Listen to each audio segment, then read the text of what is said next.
অল্প কয়েকটা চিংড়ি মাছ ছিল ফ্রিজে, যেটাকে শুধু শুধুও রান্না করা যাবে না, আর কোনো সবজির মধ্যে দিলে খাওয়ার সময় সেটাকে আর খুঁজে পাওয়া যাবে না। তো ভাবলাম যে এই বেগুনের ঝাল যখন করছি তার মধ্যেই চিংড়ি মাছটুকু দিয়ে দিই। তো বেগুন একটু ছোটো বেগুন একটু কম পড়ে যাওয়ায় একটা বড় বেগুনও পিস পিস করে কেটে এখানে আমি দিয়ে দিয়েছি। সেটাকেও ভেজে নিলাম আর চিংড়ি মাছটুকুও ভেজে নিলাম। তারপরে তেলের ভিতরে একটু শুকনো লঙ্কা আর কালো জিরে ফোড়ন দিয়ে আগে থেকে সর্ষে, পোস্ত আর কাঁচা লঙ্কা বেটে রাখা সেটা আমি এখানটায় দিয়ে দিলাম। তো তেলের মধ্যে সেটা দিয়ে একটু কষিয়ে নিয়ে তারপরে তার ভিতরে আমি স্বাদ মতো লবণ আর হলুদ আর একটু চিনি স্বাদটাকে ব্যালেন্স করার জন্য দিয়ে দিলাম।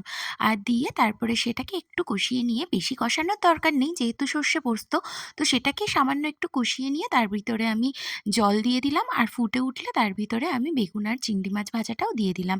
আর তারপরে সেটা ভালো করে এরকম তেল ছেড়ে আসলে ব্যাস রান্নাটা কমপ্লিট হয়ে যাবে। আর তারপরে সর্ষে পোস্ত যেহেতু উপর থেকে একটু কাঁচা সর্ষের তেলও ছড়িয়ে দিলাম। তো দেখো কি দারুণ লাগছে দেখতে, আর খেতেও খুব সুন্দর হয়েছিল।